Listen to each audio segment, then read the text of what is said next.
Diperiksa 7 jam lebih terkait dengan pemerasan yang menjerat Ketua KPK nonaktif Firly Bahuri sebagai tersangka.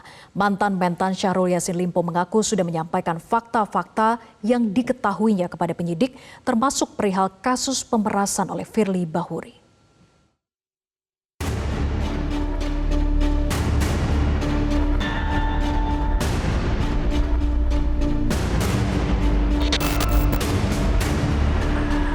Mantan Menteri Pertanian Syahrul Yassin Limpo Rabu 29 November 2023 selesai menjalani pemeriksaan terkait kasus dugaan pemerasan oleh Ketua Nonaktif KPK Firly Bahuri di Bareskrim Polri.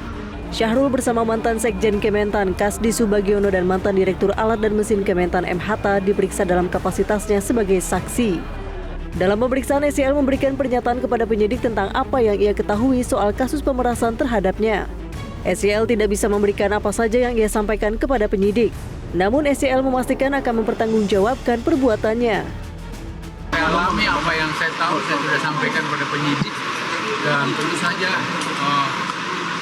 secara teknis saya tidak bisa sampaikan. Saya merasa bahwa apa yang saya lakukan tentu saja itu menjadi tanggung jawab saya secara yuridis sebagai warga negara.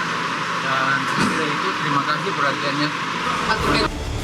Sementara itu, kuasa hukum SEL Jamaluddin Kudubun menyebut kliennya ditanya sebanyak 14 pertanyaan oleh penyidik.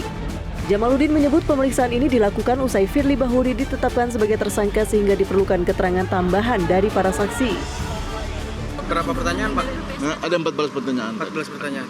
Karena kan sebetulnya pertanyaan ini hanya karena lebih ke kalau sudah penetapan beliau sebagai tersangka, sehingga mungkin untuk memenuhi syarat formil, maka beliau harus diminta keterangan lagi terkait itu. Dan bukan cuma hanya beliau kok, saksi yang lain juga.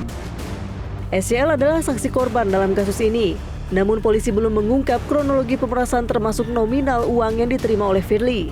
Firly Bahuri ditetapkan sebagai tersangka pada 22 November 2023. Penetapan tersangka dilakukan berdasarkan fakta-fakta penyidikan.